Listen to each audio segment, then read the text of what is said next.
ఏదైనా ఈ మధ్య కాలంలో ఒక పాటతో మీరు సంచలనం సృష్టించారు. అసలు ఆ పాట పాడడం వల్ల ఎందుకు అరెస్ట్ చేశారు? ఏం జరిగింది? అసలు ఆ పాట ఫస్ట్ మా కోసం. ఓకే, తప్పకుండా. అసలు యాక్చువల్గా ఈ పాట రాసింది మిత్రుడు కిషోర్ రాశాడు. అన్న నువ్వు వాడితే బాగుంటది అని చెప్తే నాతో పాడించడం జరిగింది. అది పాట కూడా ఏం పూర్తిగా రికార్డ్ చేయలేదు, ఇంకా కేవలం పల్లవి మాత్రమే ట్రాక్ లో పాడినాం దాన్ని ఇంకా రికార్డు కూడా ఏం చేయలేదు. అసలు పాట ఏంది అంటే తెలంగాణ యాసలోనే రాసినాం ఆ పాట. రాసిన మిత్రుడు మార్వాడి మంది కొంప ముంచటోడా, మార్వాడి గలీజు దంద చేసటోడా, మార్వాడి తెలంగాణ ముంచటోడా, మార్వాడి బ్రిటిషోని వారసుడా, ఊరూరుకు నీ గాడి బిజినెస్ లో నువ్వు కేడి, తెరిచినావు నువ్వు బోడి నీ కండా గుండు మోడి, మార్వాడి మంది కొంప ముంచటోడా, మార్వాడి గలీజు దంద చేసటోడా.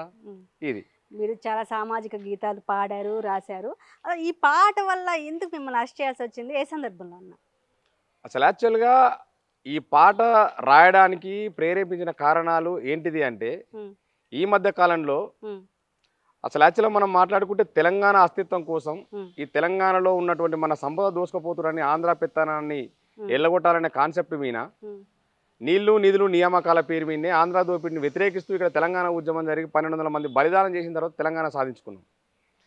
ఇక్కడ 40-50 సంవత్సరాల క్రితము ఇక్కడ బ్రిటిష్ వాళ్ళు ఈస్ట్ ఇండియా కంపెనీ మీద మన భారతదేశానికి వలస వచ్చిన తర్వాత అదే వారసత్వాన్ని కొనసాగిస్తూ ఈ గుజరాతీ, మార్వాడి, పంజాబ్కి వెళ్ళి వీళ్ళంతా వచ్చిన వాళ్ళు ఇక్కడ బతుకుదేరు కోసం ఆర్థిక రాజధానిగా ఉన్నటువంటి హైదరాబాద్ రావడం జరిగింది. వచ్చి వాళ్ళ వ్యాపారాలు వాళ్ళు చేసుకుంటున్నారు. ఇక్కడ చేసుకున్న తర్వాత రీసెంట్గా జరిగినటువంటి సికింద్రాబాద్ మోండా మార్కెట్లో కారు రోడ్డుకు అడ్డం పెట్టేసి పార్కింగ్ ప్లేస్ కాకుండా రోడ్డుకు మధ్యలో అడ్డం పెట్టేస్తే అక్కడున్న మన వాళ్ళు ఈ తెలంగాణ వాళ్ళు మన దళితులు అక్కడ పోయి అన్న ఇక్కడ కారు తీయండి, సైడ్కి తీయండి అని చెప్తే మీరు మమ్మల్నే కారు తీయమంటారా అని చెప్పేసి విచక్షణ రహితంగా కొట్టడం జరిగింది. కొట్టే వాళ్ళకు మద్దతుగా ఒక బీసీ బిడ్డ యాదవ్ పోయిండు, ఒక గౌడ్ పోయిండు, ఇద్దరిని కూడా విచక్షణ రహితంగా కొట్టడం జరిగింది. మేము ఈ సందర్భంగా చెప్పాల్సుకున్న అంశం ఏంటంటే ఈ తెలంగాణ అస్తిత్వం కోసం ఎన్నో ఉద్యమాలు పుట్టుకొచ్చినాయి. ఇక్కడ తెలంగాణ అంటేనే ప్రశ్న, తెలంగాణ అంటేనే పాట, పాటే మా జీవితం, పాటే మా జీవనం. అది నిరంతరం ప్రవహించే జీవనాది. అది ఎప్పుడు కూడా అది గద్దరన్నతోటి ఆగిపోలేదు, ఎప్పుడు ఆగదు కూడా. అది గద్దరన్న వెన్నులో తూటాలు పెట్టుకొని కూడా కొన్ని వందల ఏళ్ళు, కొన్ని వందల వేల మందిని విప్లవోద్యమంలోకి పంపించిండు. ఇలా మా ఏపూర్ సోమన్న మీద దాడి జరిగితే పాట ఆగిందా? మా మత్స్యదేవేంద్రన్న మీద దాడి జరిగితే పాట ఆగిందా? మా సుఖరాం నరసింహ మీద దాడి జరిగితే పాట ఆగిందా? మా రింజల రాయేష్ మీద జరిగితే దాడి పాట ఆగిందా? లేకపోతే బైరి నరేష్ మీద జరిగితే ఉద్యమం ఆగిందా? ఇలా బ్రూనోకి వెళ్ళి మొదలు పెడితే ఎంతోమంది డబుల్ కల్ లాంటి వాళ్ళు, పన్సార్ లాంటి వాళ్ళు ప్రశ్న చంపాలని చెప్పేసి ఎంతో అది చేసి చంపితే పాట ఆగిందా? ఇక్కడ పాటే ప్రశ్న కాబట్టి ఖచ్చితంగా దీని మీద చాలా ఏళ్ళుగా 5-6 సంవత్సరాలుగా మార్వాడి గోబ్యాక్ అనే నినాదంతో జిలకర సీనన్న కావచ్చు, పృథ్వీరాజ్ అన్న కావచ్చు, తెలంగాణ విటల్ కావచ్చు, పాచం యాదగిరి కావచ్చు, గాలి వినోద్ కుమార్ కావచ్చు, పిడమర్తి రావు కావచ్చు, ఇట్లా ఎంతోమంది మన ఎంఎఫ్ గోపినాథ్ సార్ కావచ్చు, ఎంతోమంది ఉద్యమాలు చేస్తారు. వాళ్ళు మాట్లాడిన మాట ఎక్కడ కూడా వైరల్ కాలేదు.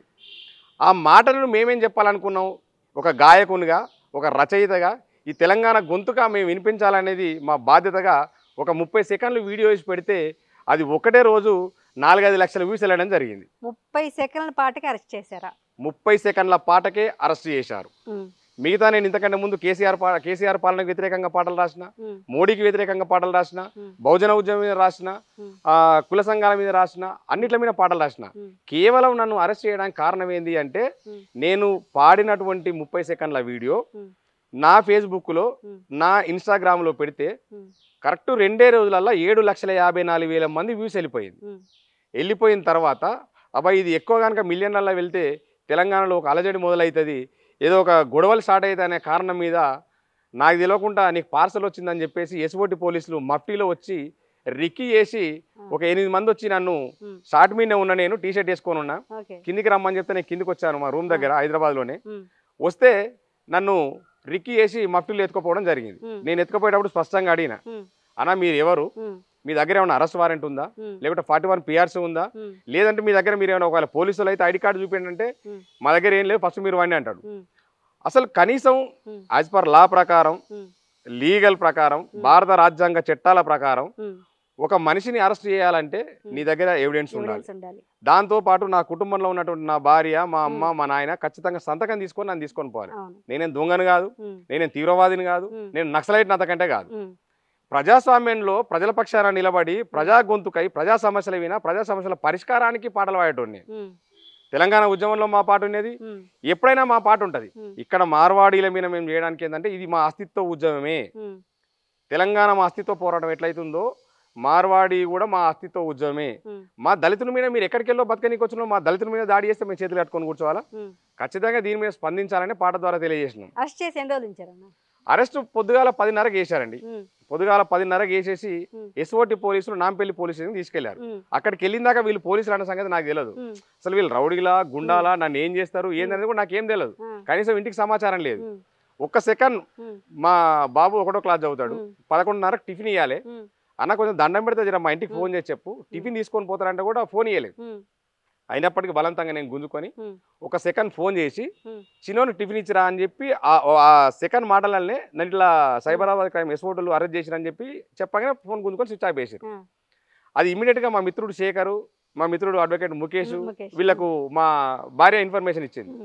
ఇమీడియట్గా రేంజర్ల రాజేష్ అన్న వీళ్ళందరూ రియాక్ట్ అయ్యి తెలంగాణ, ఇటు ఆంధ్ర, ఇటు కర్ణాటక 3 రాష్ట్రాలకు వెళ్ళి కొన్ని వేల మంది ఫేస్బుక్లో పోస్టులు పెట్టడం జరిగింది.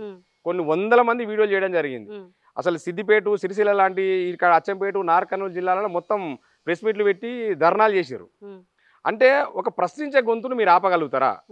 ఒక పాట ఒకరితోటి ఆపగలిగితే గోరట్ రమేష్ లాంటి వాళ్ళు 1,100 మంది పుట్టుకొస్తారు. గద్దరాన్ని చచ్చిపోతే 100 మంది గద్దర్లు తయారయ్యారు, 1,00,000 మంది తయారవుతారు. ఇలా గోరటింకనైనా జయరాజ్ అయినా మా ఏ పురుషం అని ఎవరున్నా సరే వాళ్ళు పోతే వారి వారసత్వాన్ని పునికిపుచ్చుకొని మేము ఉద్యమాన్ని నడిపేయక మేము సిద్ధంగా ఉన్నాం.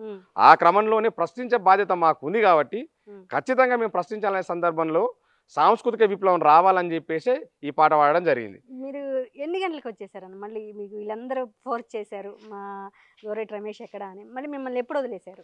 10:30కు నన్ను తీసుకుపోయిన తర్వాత నన్ను తీసుకుపోయినటువంటి ఎస్ఐ శరత్ కుమార్ గారు నాతోటి మాట్లాడారు. ఏం మాట్లాడారు? అసలు అరెస్ట్ చేయడానికి కారణాలు అంటే చెప్పారా? మీరు అడిగారా? నేను ఫస్ట్ ఎస్ఐని అడిగినా, అదే మాట సిఐని అడిగా. ఇద్దరు కలిసి మళ్ళీ ఏసీపీ దగ్గరికి ఇక్బాల్ సార్ దగ్గరికి వెళ్ళారు, తీసుకొని వెళ్ళారు. నేను చాట్ మీదనే ఉన్నా. సార్ మంచిగా కూర్చోబెట్టే మంచిగా మాట్లాడాడు. రమేష్ మీరు ఏం లేదు, ఈ పాట పాడారు కాబట్టి ఇరు వర్గాల మధ్యలో ఘర్షణ రావద్దని చెప్పేసి మిమ్మల్ని ముందస్తు అరెస్ట్ చేసి మీ ఇన్ఫర్మేషన్ కోసం మాత్రమే, ఎంక్వైరీ కోసం మాత్రమే రమ్మని తప్ప ఇంకోటి కాదు అన్నాడు. అన్నప్పుడు నేను వేసిన క్వశ్చన్ ఏంటంటే అసలు మీకు ఎవరైనా కంప్లైంట్ ఇచ్చిరా, ఏమైనా కంప్లైంట్ కాపీ ఉందా? మా దగ్గర ఏం లేదన్నారు. కంప్లైంట్ కాపీ లేకుండా మీకు స్పెషల్ ఇంట్రెస్ట్ ఏముంటది? ఎగ్జాంపుల్ మనం మాట్లాడుకుంటే ఖచ్చితంగా ఎవరో ఒకరు ఆన్లైన్లో ఫోన్ చేసి అన్న చెప్పి ఉండాలి, లేదంటే ఎవరో ఒకరు కేసు అన్న పెట్టి ఉండాలి. ఏది లేకుండా ఎస్పెషల్లీ నా మీదనే ఇప్పుడు ఎస్ఓటీలు చేయాలనుకుంటే తెలంగాణలో చాలా సమస్యలు ఉన్నాయి. ఈ నకిలీ వస్తువులు అమ్ముతున్నారు, చాలా జిఎస్టీ లేకుండా చాలా దందాలు చేస్తారు, అన్నీ చేస్తారు. ఒకవేళ చేయాలనుకుంటే వాళ్ళ మీద చేయొచ్చు ఎస్ఓటీలు. ఎస్పెషల్లీ నా 30 సెకండ్ల పాట మీదే స్పెషల్ ఇంట్రెస్ట్ ఏముంటుంది వాళ్ళకు? ఎస్పెషల్లీ దీని వెనుక ప్రభుత్వం ఉంటుంది, లేదంటే ఇటువంటి వీళ్ళు ఖచ్చితంగా ఉంటారు. ఆర్థిక లావాదేవీలు కలిగినటువంటి వీళ్ళంతా ఖచ్చితంగా వాళ్ళకు ఉంటారు.